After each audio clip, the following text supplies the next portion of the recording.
Olá!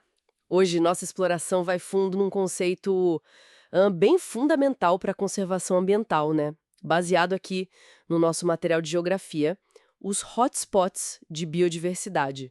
A missão aqui é a gente entender o que são exatamente e, o mais importante, o que define um lugar como hotspot.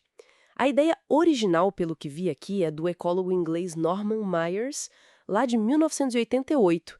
Ele percebeu que existiam regiões com uma concentração assim gigante de vida, mas que ao mesmo tempo estavam muito ameaçadas. Vamos tentar entender isso melhor? Exato, é isso mesmo. Os hotspots são, essencialmente, áreas prioritárias para a conservação no planeta. O que tornam elas tão especiais é justamente essa combinação. Uma riqueza biológica, assim, excepcional, principalmente de espécies que só existem ali, né?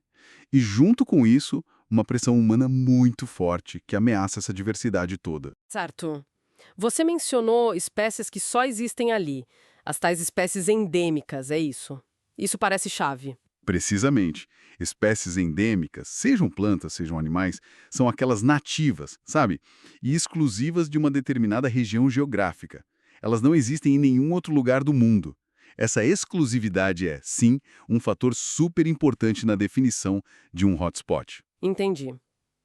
Então, muita vida única concentrada, ok, mas quais são os requisitos técnicos, assim, o que na prática qualifica uma área como hotspot? Bom, o material que a gente analisou aponta dois critérios bem específicos. Foram definidos pelo Myers e hoje são usados globalmente, né? O primeiro é a área precisa ter, no mínimo, 1.500 espécies de plantas vasculares endêmicas. 1.500. Isso, 1.500 espécies de plantas daquele tipo vascular que só existem naquele lugar. Ou seja, uma concentração altíssima de vida vegetal que não se encontra em mais nenhum outro lugar do planeta. Plantas vasculares, só pra gente relembrar rapidinho o que são elas mesmo. Ah, claro, só aquelas plantas que têm os vasos, né? Tecidos especializados para transportar água e nutrientes, o xilema e o floema. A maioria das plantas que a gente conhece, samambaias, pinheiros, todas as plantas com flores. O critério foca nelas porque, bom, elas são a base de muitos ecossistemas terrestres e ótimos indicadores da biodiversidade geral, sabe? Ter 1.500 espécies endêmicas desse grupo, nossa, indica uma riqueza vegetal realmente extraordinária e única. Ok, 1.500 espécies de plantas vasculares que só existem lá. É um número bem impressionante.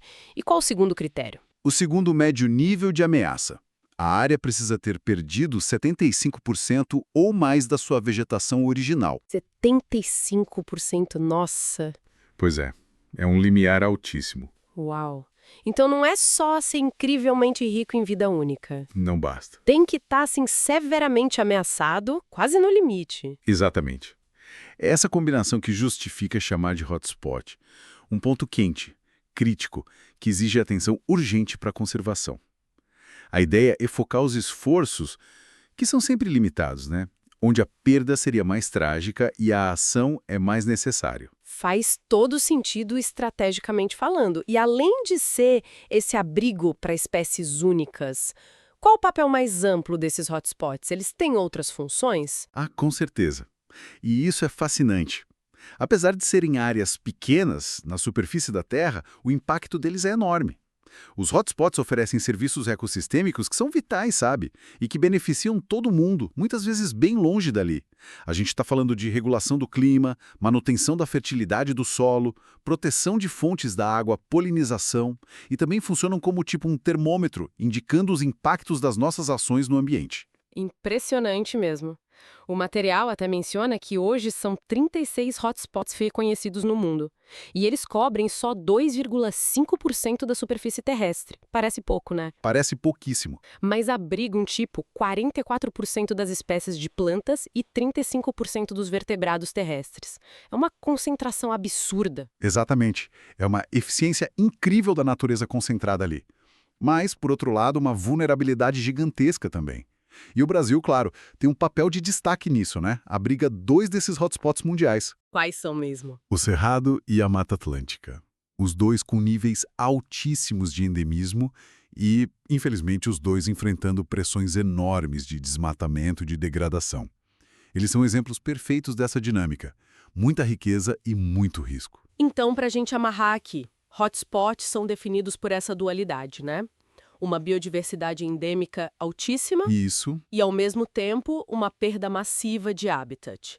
São verdadeiros tesouros biológicos sob uma ameaça crítica imediata. exato. E isso levanta uma questão importante, né? Que fica para a gente pensar. Se essas áreas, que são tão pequenas geograficamente e tão ameaçadas, guardam uma parte tão grande e única da vida na Terra, como é que a gente pode equilibrar as necessidades humanas, o desenvolvimento, com a preservação urgente desses lugares, que são insubstituíveis? Fica aí a reflexão sobre o valor que a gente realmente dá para essas áreas que são vitais para o futuro do planeta, né?